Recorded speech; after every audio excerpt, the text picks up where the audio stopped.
আসসালামু আলাইকুম রহমতুল্লাহ।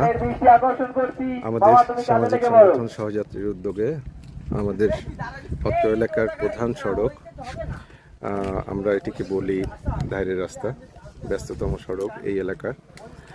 এই সড়কটি মূলত ঘূর্ণিঝড় রোমেলের সময় ক্ষতিগ্রস্ত হয়েছিল এবং একদম ভেঙে গেছিল, যার কারণে চলাচল উপযোগী ছিল না।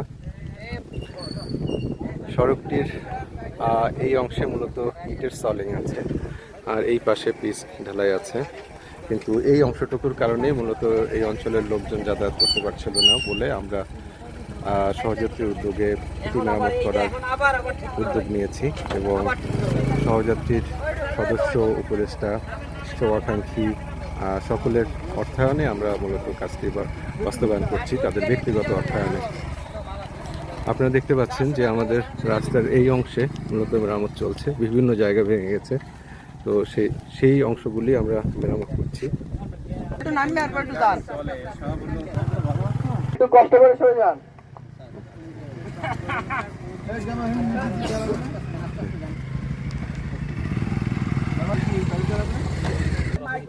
এই যে আমাদের আরেকজন ছোট সদস্য, সেও মাত্র 2টি ইট নিয়ে যাচ্ছে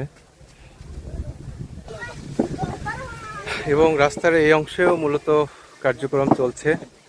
আপনারা দেখতে পাচ্ছেন যে এখানে আমাদের সহযাত্রী পরিবারের বিভিন্ন দায়িত্বশীল বৃন্দ তারা কাজ করছেন। এখানে দেখতে পাচ্ছেন এই যে পকেট থেকে মোবাইল বের করছে ছোট ভাই রেজাউল করিম, সে এখানকার একটি স্কুলের শিক্ষক, ইংরেজি শিক্ষক। এবং এখানে আমাদের ছোট ভাই ব্রাদাররা আছে। নাইমকে দেখতে পাচ্ছেন, আমাদের সংগঠনের সাধারণ সম্পাদক, সেক্রেটারি। এবং আমরা এই অংশটিতে কাজ মোটামুটি সম্পন্ন করেছি, এটি গতকাল করেছি এবং সামনে এই অংশটি কিছুটা করা হয়েছে। এটি আমরা আজকে জুমার নামাজের পূর্বেই এটি আশা করছি যে এটি সম্পন্ন হয়ে যাবে।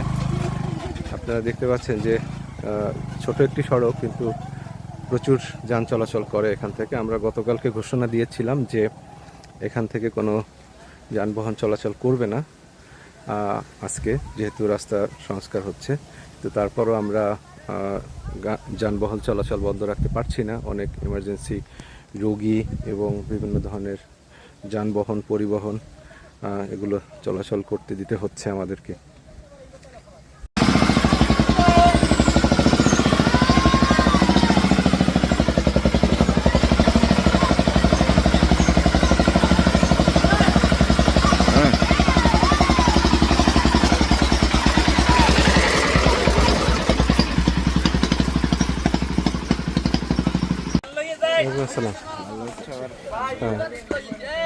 এবার ওদের নিয়ে একটু রওনা দিছি, ওরা আবার